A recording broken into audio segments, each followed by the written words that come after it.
everyone. So I am back from I can't even say a holiday break. I was going to say from the holiday break, but I can't even say that because I've just been moving the entire time, and I still feel like I'm not. Oh boy, it's an interim move, you know, because I might have mentioned that the place that I was leasing was up, and I'm almost, you know, in the house in a few weeks, and I didn't want to start and renew a whole nother, you know, period of lease because that doesn't make sense. So a lot of stuff is in storage. I consolidated my studio, and those of you who came to Arizona, you know that the studio that I have in this studio space is small. I don't even know how I get as much in here, but then I always have a one at home, so I had a much larger one at the house. Which is why sometimes you could tell that I was filming in two different places, because the larger one had a lot more of my stuff stored there, but the lighting wasn't, and the sound quality wasn't as good. And so it's better down here, blah, blah, blah. You guys get it. So anyway, but I am really ready to get back, and all of the moving and cleaning really had me realize I got a lot of stuff. Boy, do I have a lot of papers and stuff that we made from last year. So we're going to have some mask making sessions. We're going to do some books. Maybe you'll do like kind of go into making a number of like messy books, post-consumer art books. I'm just going to go in. I'm going to show you the tower of stuff that I have when we get to it. And we're just going to get in there and we're going to make books. And I'm figuring, if your studio is anywhere like mine, where you just have a lot of stuff, you're probably going to appreciate being able to go through and just, let's eliminate a lot of stuff. Get it made into things. Give them away to friends and gifts. Have stuff on the shelf ready to gift all year long. Or if you're selling and, you know, what have you, online shops, or you're, you know, selling at various, art fairs and stuff like that. Let's just have a lot of stuff ready to go. I'm gonna make a lot of books and stuff, and I'm gonna share them out in the community on my website. Let's just move things out. It's beautiful things, and I'm just like, I have so many new ideas. I'm like ready to go on, and I'm like, nope, I'm not gonna go on until we all have fun clearing things out. So that's what this is going. That's what's coming up. So get ready. And then a lot of times when I clear things up, I kind of go back and I may enhance some of the papers with staining, or with dyes, or with some gel printing, or with stamping. We might go back with the stamps and stamp with the ink. So we'll, you know, there'll be some embellishing, but the main goal is not to make new ephemera. It's to take the ephemera we have and put it into product. So tell me how you feel about that. I would love to know. You can definitely comment below, or give me, you know, if over on Patreon, just give me your comments, and on YouTube, please just let me know, because I am excited to make things. So we're going to get started on our Mud Lockers cards. Hello, so welcome back to my paper making studio, aka my kitchen. So we've been making a lot of papers. It's really exciting. And so I thought in this session I would show you how to add gold leaf to your vat to make some amazing inclusions of gold leaf. Now, you're seeing this video a week or two after the one where I made the red papers, but since I had already had the gold leaf, I thought this paper color was amazing. Let me go ahead and add the gold leaf to it so that I have that video to show you all. And you know, yeah, so and by this time you're making your paper, you're kind of working through all the little different glitches and little things that come up that you're learning, because like I said before, it's an easy process, but it does take practice. And once you get your groove with it, there's so much that can be done. So now this gold leaf can be added to any paper, even the cocoa fiber paper that we made. You could add the gold leaf to that. That would have looked amazing as well.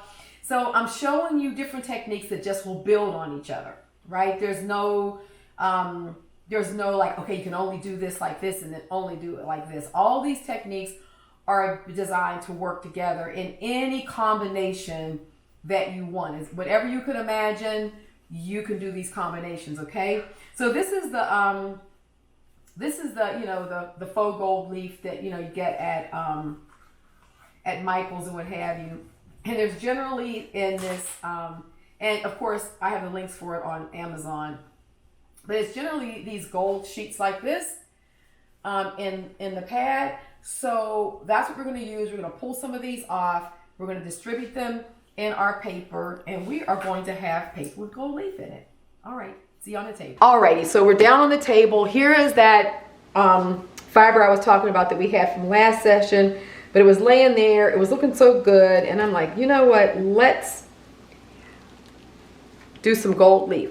Now, gold leaf, you know, it just tears apart very easily. So you just kind of want to tear it into little pieces, let them fleck into the water. You can use all size pieces as well. Basically, you're just going to kind of tear them up, and then kind of sticks to everything. But you can also take the piece of paper and cut it. I'll show you how to do it like that, because we'll put some more in here. Once you kind of get them in the water too, you can kind of pull them apart, make smaller pieces. So they can be whatever size you want. You can also take these and put it in a blender with a little bit of water to get smaller pieces. So I think I'll show you that too, since we have it here. Let me put some water in here. Doesn't need to be a lot. So I'll put this in there. And I'll pull a few of these larger pieces out. Here again, we want different sizes. So this is going to kind of beat up sort of super fine. So I'd like some of these larger pieces in there like that, and then we'll get some pieces that are going to be more dispersed. You can see I hardly have any water in here. I have less than I may have a half a cup of water in here. There's hardly anything down in there. And I'm just going to do it for some quick pulses. We're not even going to do it very long.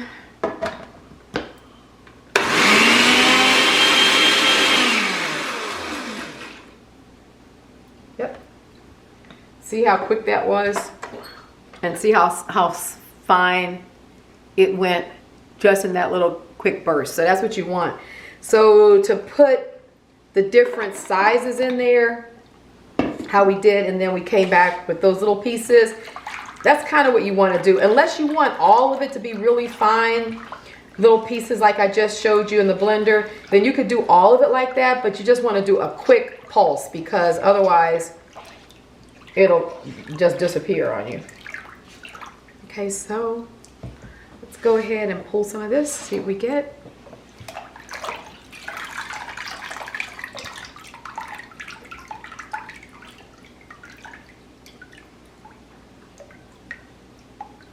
Okay.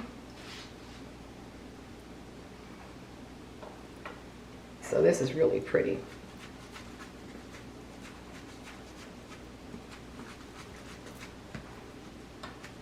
Okay, so that looks good.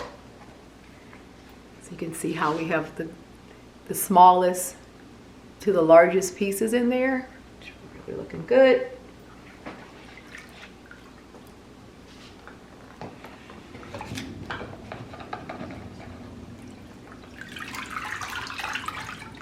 And there we have papers with gold inclusions in them. So you could use any color. Of course, you could use silver. This is going to be a slightly thinner sheet.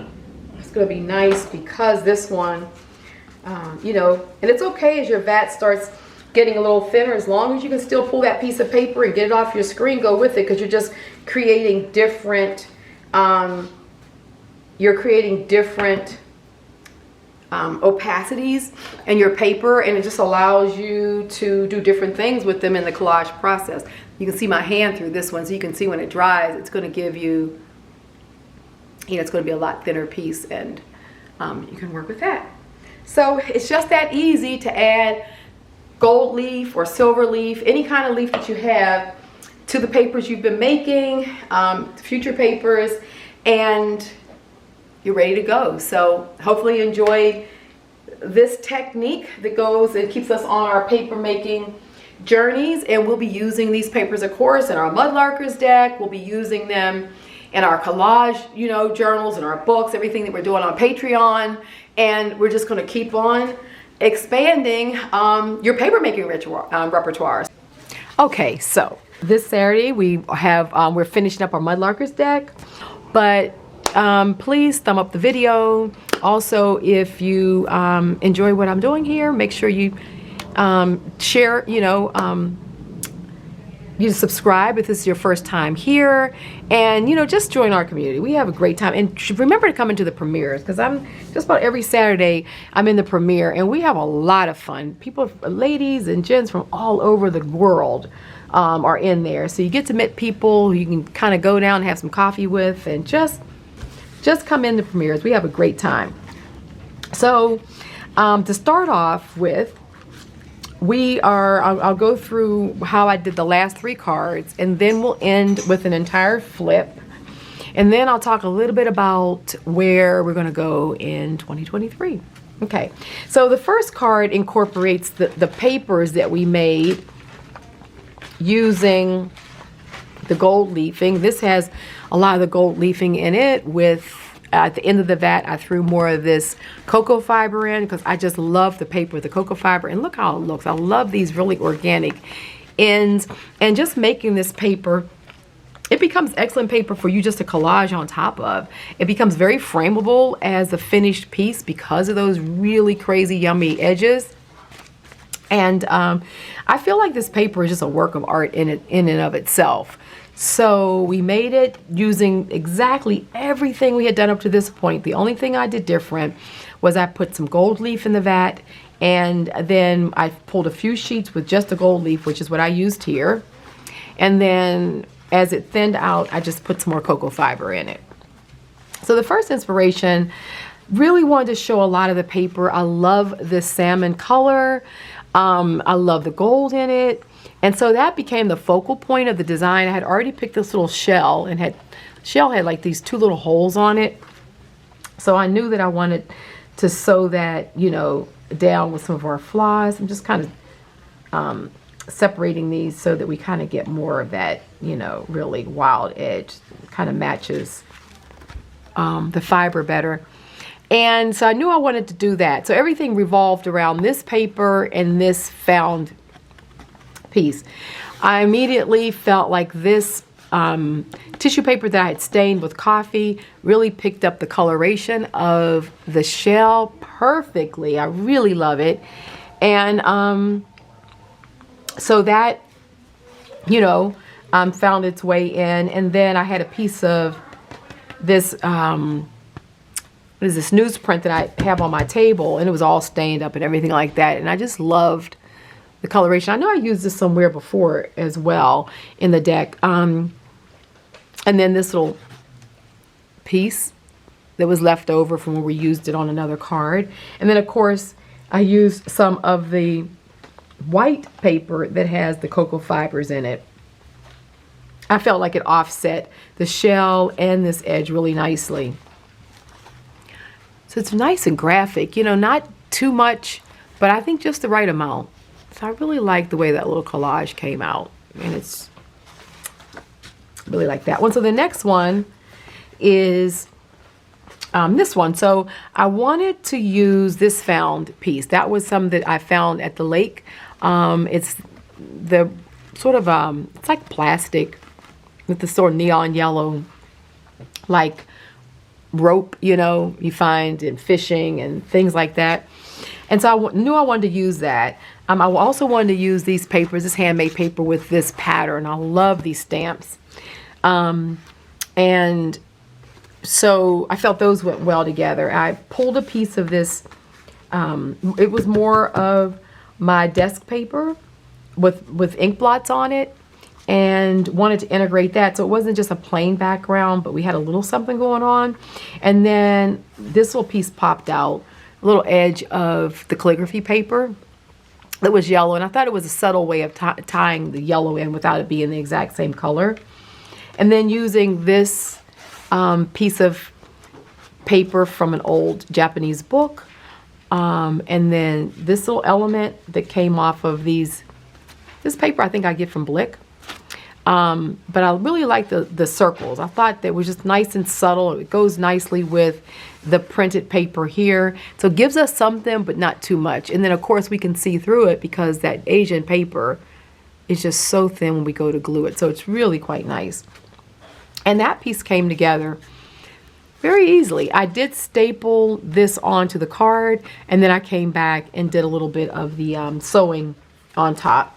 And I'm going to go back, and not every card is going to have it, but there's a few cards in here I know that I was going to do some of that on. So I'll come back and do that, you know, over time. But I really liked those patterns, and I feel like they work well together as, you know, as companion cards.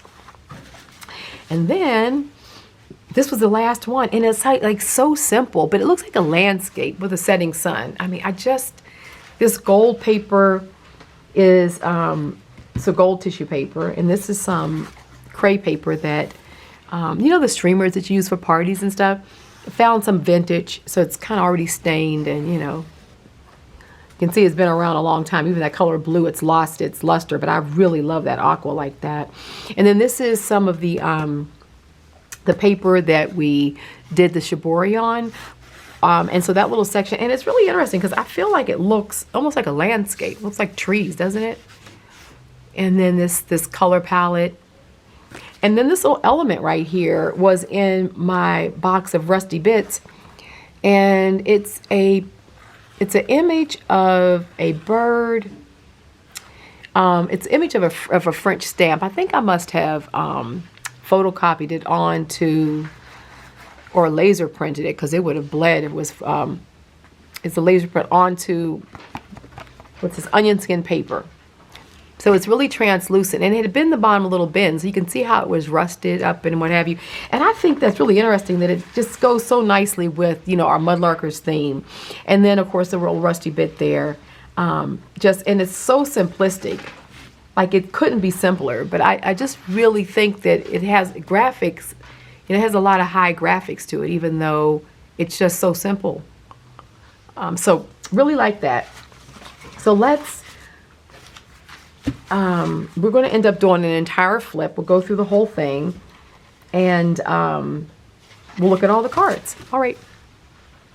Okay, so I'm back for the flip. So it's nice just to go through the whole thing. It's nothing like being able to see the whole deck. And I know you guys always ask me to show you the entire thing, so we'll do that now. So this is our first one. And each one, I love it. Each, like, it's a little, you know, each is different and kind of incorporates various elements. I love this. So that's using a little found heart pin. This one had the, now this will be one of them that I'll come back and use the embroidery thread. So I feel like I could do it around this and it would add nicely. And I think this color would pick up beautifully the ink color and everything in here. So that this card will definitely get it, the embellishments. Love this one. It's like a sun theme going on here. I feel like this is another landscape with the harvest. This could be like a big, you know, the big harvest moon, but you get the big suns too, and I really like that look. But yeah. And this is our handmade papers on here. And our feather, a little shrine one. I like this. The unexpected. Still love this jade.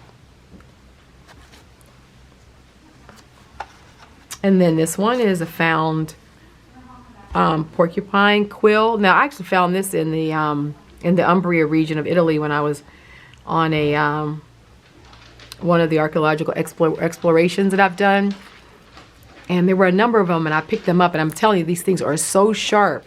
I put them in my pocket. I'll tell you, half the walk, I was getting stuck by them, but I kept them. I was not dropping them. So we have some of that paper that we made, the dotted paper. Now this is a bit of that same paper that I used on the very last card, that corner.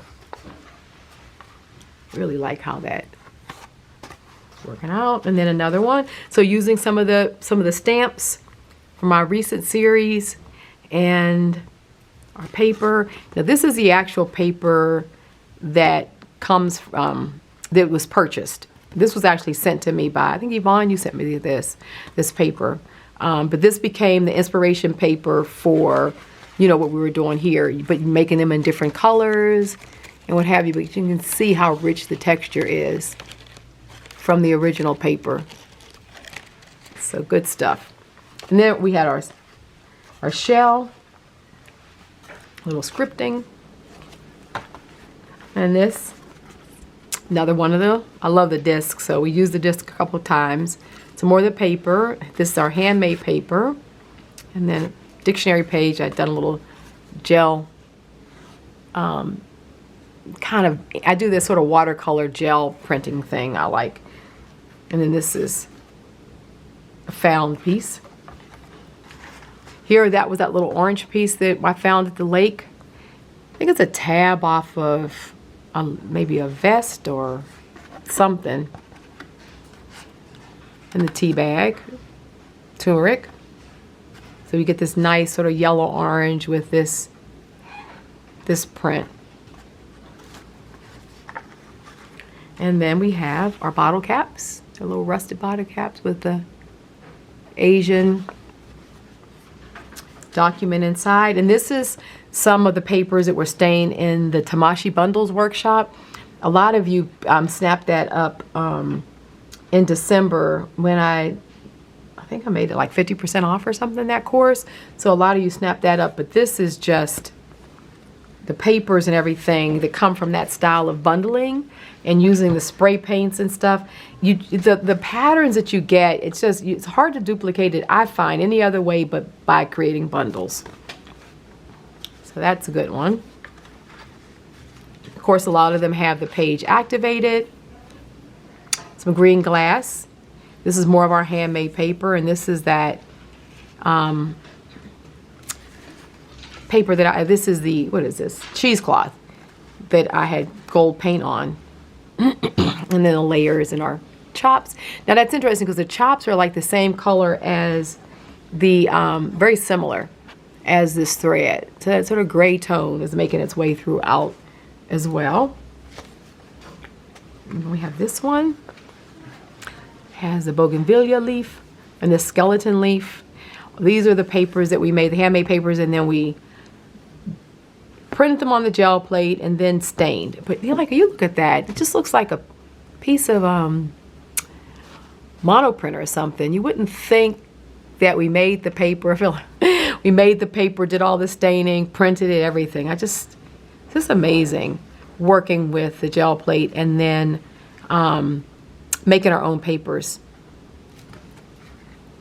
That texture and the line is just, you can't get it any other way except for monoprinting. And then this one, I don't know, I just love this. This is a big orchid leaf from one of my orchids as it, you know, started shedding its leaves. And I, you know, pressed them. So I have a number of these, but I just love that leaf. And with this, you know, on top of this Asian paper, you know, the color and everything of it. And then of course, here's our paper we made again. This is some of the office ephemera that we stained when we were doing this whole staining. And just a little bit more of this to kind of bring in. I sort of did this like a band. So, you know, you don't have to necessarily use it. But it's just, I like that look on here. So it's just another element. And you know, we think about this as putting these in books, but you can put them on your cards, you know, like it's a lot of these techniques you can use a lot of different ways. There's no one place or another. And then here we are to today's. It's amazing how they all work together nicely, but it's because we made our own papers and we use a lot of the elements over and over again. So even though we've done these cards over the last, what, 3 months, they all work together because we were using a lot of the similar elements, or we're making a lot of the elements, and that way they don't look disjointed. You know, they look like they all work together because they do. We're using a lot of the common elements. And then this, I wasn't sure how I was going to be able to use this. I've been wanting to use it, but it's so thick and bulky. Then I have this piece, and it's like very bulky, and I just couldn't see it. But then splitting it and putting it on like this is nice. So I get to use that piece and have that element in my mudlarkers deck, even though I wasn't quite sure how I was going to pull it off. The fish and lures, not so much, because they're really sharp. But I'm going to use that in another collage that I would frame. But anyhow, so we have this. And then our last one is so simplistic. Isn't it funny? But I love this piece. Like, I could just see putting that in a frame. You're done.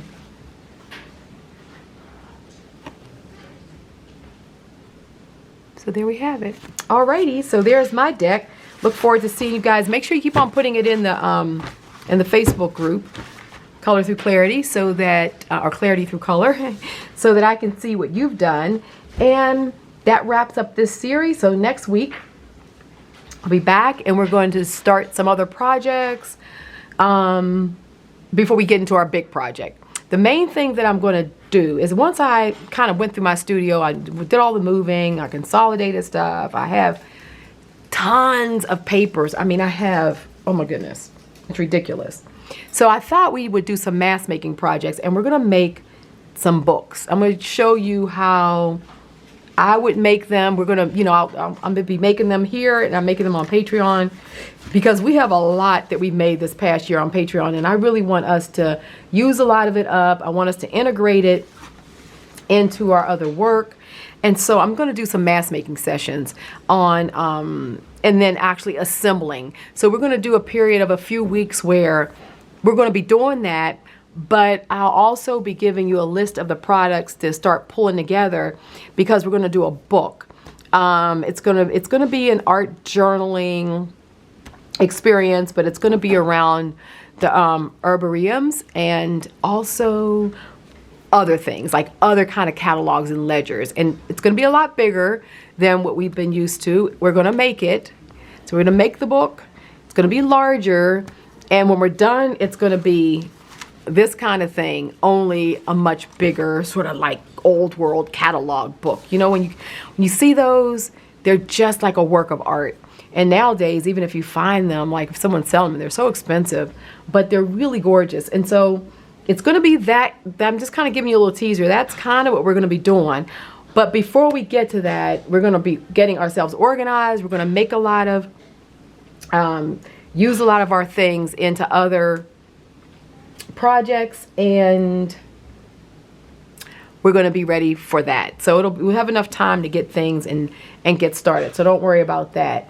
And also, we're going to talk a little bit about goals, you know, like how I, you know, set myself up for the new year, for the coming year with my own personal goals, how I stay on track, how I accomplish my goals. And so I thought we would I'd share some of that with you, so maybe it's inspiration for you guys as well. But until next week, I love you all. Take care. Make sure you thumb the video up and subscribe if you're new, and I will see you next week. Love you guys. Bye-bye.